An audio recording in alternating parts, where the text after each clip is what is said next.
ಕೋಲಾರದ ಶಾಸಕರು 5 ಜನ ಕೋಲಾರದ ಶಾಸಕರು ರಾಜೀನಾಮೆ ಪತ್ರವನ್ನು ಹಿಡ್ಕೊಂಡು ಕೊಡಬೇಕು ಅಂತ ಬಂದಿದ್ರು.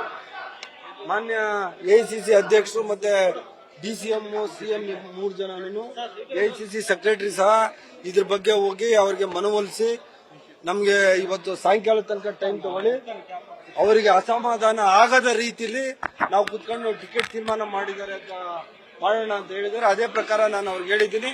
ಆ ಮಾತಿಗೆ ಇವತ್ತು ಬೆಲೆ ಕೊಟ್ಟು ಅವರು ನನ್ನ ಜೊತೆ ವಾಪಸ್ ಬರ್ತಾ ಇದ್ದಾರೆ.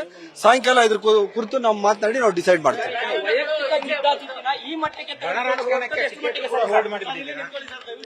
ಈ ವೈಯಕ್ತಿಕ ರಾಜಕಾರಣ ಅನ್ನೋದೇನಿಲ್ಲ, ಇದು ಪ್ರಜಾಪ್ರಭುತ್ವ ನೋಡಿ. ನಮ್ದು ಆಂತರಿಕ ಪ್ರಜಾಪ್ರಭುತ್ವ ಇರುವಂತ ಪಕ್ಷ ಕಾಂಗ್ರೆಸ್ ಪಕ್ಷ. ಇದರಲ್ಲಿ ಅವ್ರದೇ ಆದ ಅಭಿಪ್ರಾಯಗಳಿರ್ತವೆ. ಆ ಅಭಿಪ್ರಾಯದ ಪ್ರಕಾರ ಶಾಸಕರುಗಳು ಅವ್ರ ಅಭಿಪ್ರಾಯ ವ್ಯಕ್ತಪಡಿಸಿದ್ದಾರೆ. ಇನ್ನು ಟಿಕೆಟ್ ನಮ್ದು ಅನೌನ್ಸ್ ಆಗಿಲ್ಲ. ಕಾಂಗ್ರೆಸ್ ಪಕ್ಷದ್ದು ಟಿಕೆಟ್ ಅನೌನ್ಸ್ ಆದ್ಮೇಲೆ ತಾನೇ ಸಮಸ್ಯೆ. ಅದ್ರ ಮುಂಚೆನೆ ನಮ್ಮ ಶಾಸಕರಿಗೆ ಅಸಮಾಧಾನ ಇತ್ತು. ಆ ಅಸಮಾಧಾನ ಈಗ ತಕ್ಷಣಕ್ಕೆ ಶಮನ ಆಗಿದೆ. ಈಗ ವಾಪಸ್ ಬರ್ತಿದ್ದಾರೆ. ಮತ್ತೆ ಅವರು ಅವ್ರ ಮಾತು ಕೇಳಿಲ್ಲ ಅಂದಿದ್ದ ಪಕ್ಷದಲ್ಲಿ ಮುಂದಿನ ನಿರ್ಧಾರ ಏನ್ ತಗೋತಾರೆ ಅಂತ ನೋಡೋಣ. ಬಟ್ ಕಾಂಗ್ರೆಸ್ ಪಕ್ಷ ಇಲ್ಲ ರಾತ್ರಿ 10 ಗಂಟೆಗೆ ಈಗ ಬರ್ತದೆ, ಇವತ್ತು ಬರ್ತದೆ.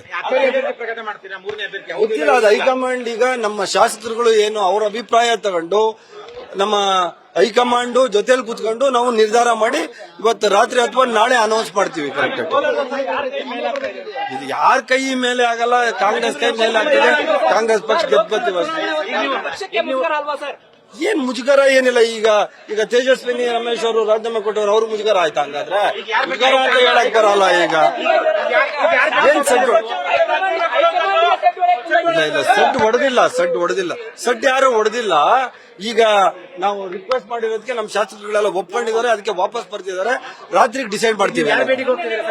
ಯಾರಿಗೂ ಇಲ್ಲ. ರಾತ್ರಿಗೆ DCM CM AICC general secretary ಎಲ್ಲ ಕೂತ್ಕೊಂಡು ಡಿಸೈಡ್ ಮಾಡ್ತೀವಿ. ಈಗ ಯಾರು ಭೇಟಿ ಮಾಡ್ತಾರೆ? ನ್ಯೂಸ್ ಫಸ್ಟ್ ನಿರ್ಭೀತಿಯಿಂದ ನಿಮ್ಮ ಪರವಾಗಿ.